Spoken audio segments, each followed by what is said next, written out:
Our universe is vast, filled with billions of galaxies, each teeming with stars and planets. The sheer scale of the cosmos begs the question, are we alone? Or could there be other forms of intelligent life out there, perhaps far more advanced than ourselves? What if some of these civilizations have reached a technological sophistication that allows them to create simulated realities? This is the crux of the simulation hypothesis, a mind-bending idea that proposes our reality might be a sophisticated computer program designed by a more advanced intelligence. It suggests that everything we experience, from the tangible world around us to our thoughts and emotions, is part of an elaborate digital construct. While this might seem like science fiction, many physicists and philosophers argue that it's a possibility we should take seriously. The simulation hypothesis gains traction when we consider the exponential progress in computing power and artificial intelligence. Moore's law, which states that computing power doubles approximately every 2 years, suggests that we are on a trajectory towards creating machines with unimaginable processing capabilities. If this trend continues, it's plausible that future civilizations could possess the technology to simulate entire universes. The idea that we could be living in a simulation challenges our most fundamental assumptions about the nature of reality. It calls into question our understanding of free will, consciousness, and the meaning of existence itself. If our experiences are nothing more than lines of code in a giant computer program, what does that say about our place in the grand scheme of things? Advancements in artificial intelligence, AI, further fuel the debate surrounding the simulation hypothesis. As we develop increasingly sophisticated AI, capable of learning, adapting, and even exhibiting creativity, the line between simulated and real consciousness becomes increasingly blurred. Imagine a future where AI entities are indistinguishable from humans in their thoughts, emotions, and interactions. If we can create artificial consciousness within a simulated environment, it raises the question of whether our own consciousness might be a product of a similar simulation. Moreover, the development of virtual reality, VR, and augmented reality, AR technologies, provides a glimpse into how simulated experiences can be incredibly immersive and difficult to distinguish from reality. As these technologies advance, they could create seamless blends of the real and the virtual, making it even harder to discern whether our experiences are genuine or simulated. The rapid pace of technological advancement, particularly in AI and immersive technologies, makes the simulation hypothesis seem less like a far-fetched idea and more like a potential eventuality. As we continue to push the boundaries of what's technologically possible, we must grapple with the implications of creating realities that are indistinguishable from our own. The possibility of creating indistinguishable simulations leads us down a rabbit hole of philosophical questions. If we can't tell the difference between a simulated reality and true reality, does it even matter? What does it mean to be real in a world where experiences can be perfectly replicated? Some philosophers argue that if a simulation is indistinguishable from reality, then for all intents and purposes, it is real. The experiences of the simulated beings within that reality are just as valid and meaningful as those in a non-simulated world. After all, if we can't tell the difference, does it matter if there's a difference? Others contend that even if a simulation is perfect, it still lacks the authenticity of a non-simulated existence. There's something fundamentally different, they argue, between experiencing something firsthand and experiencing a copy, no matter how convincing the copy may be. The simulation hypothesis forces us to confront our assumptions about the nature of reality and the meaning of our own existence. It challenges us to consider the possibility that our experiences, while seemingly real to us, might be part of a grander, more complex system beyond our current comprehension. While the simulation hypothesis is a fascinating thought experiment, is there any reason to believe it might be true? Some proponents point to probabilistic arguments to suggest that it's more likely than not that we're living in a simulation. The argument goes something like this. If it's possible to create simulations as complex as our reality, and if civilizations are likely to do so as they become technologically advanced, then the number of simulated universes could far exceed the number of base realities.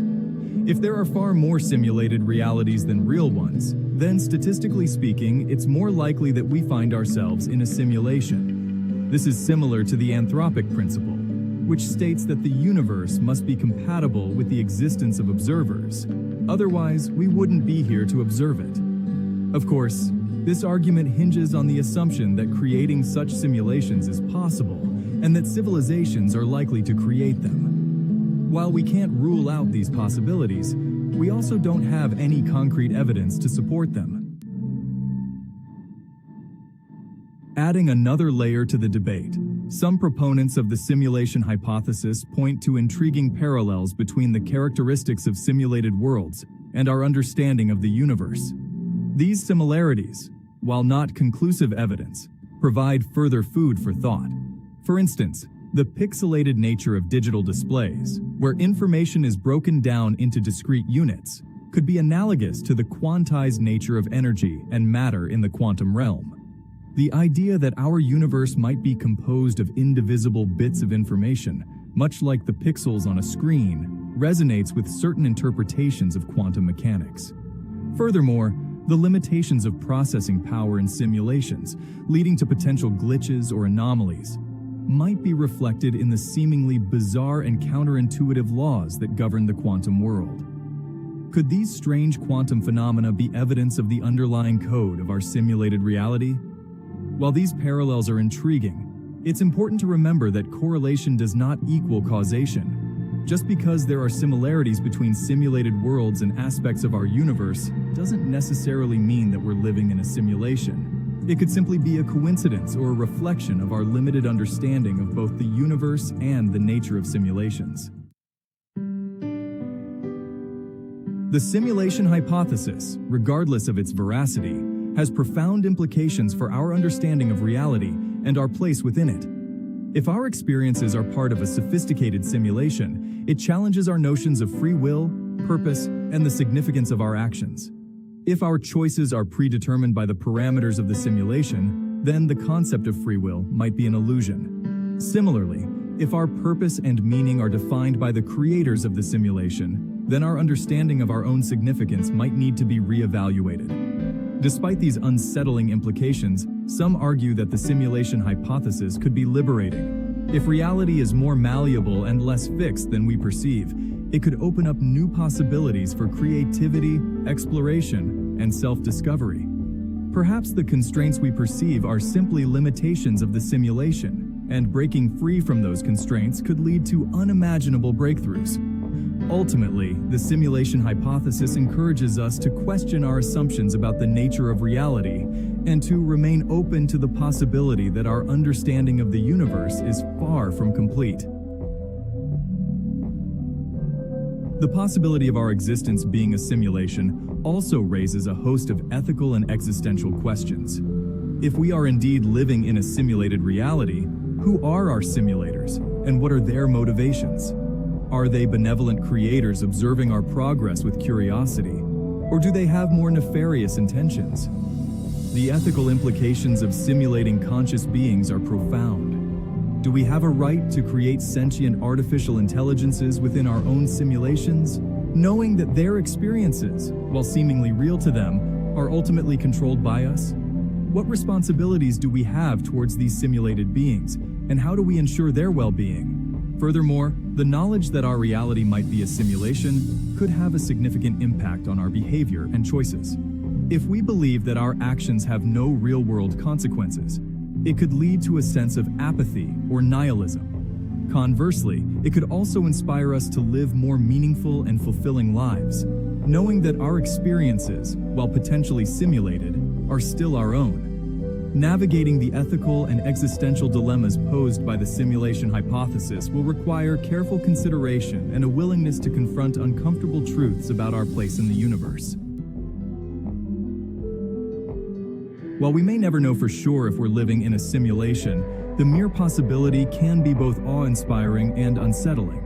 It challenges our deepest beliefs about the nature of reality and forces us to grapple with profound philosophical questions. However, regardless of whether we're simulated beings or not, the world we experience is our reality. Our relationships, our experiences, our joys, and our sorrows are all very real to us, and that's what ultimately matters. Instead of becoming paralyzed by uncertainty, we can choose to embrace the mystery and wonder of existence. We can use the simulation hypothesis as a springboard for curiosity, creativity, and a deeper appreciation for the intricate beauty of the world around us. Whether we're living in a simulation or a base reality, the journey of exploration and discovery is what makes life meaningful. So let's keep asking questions, pushing boundaries, and striving to understand the universe and our place within it.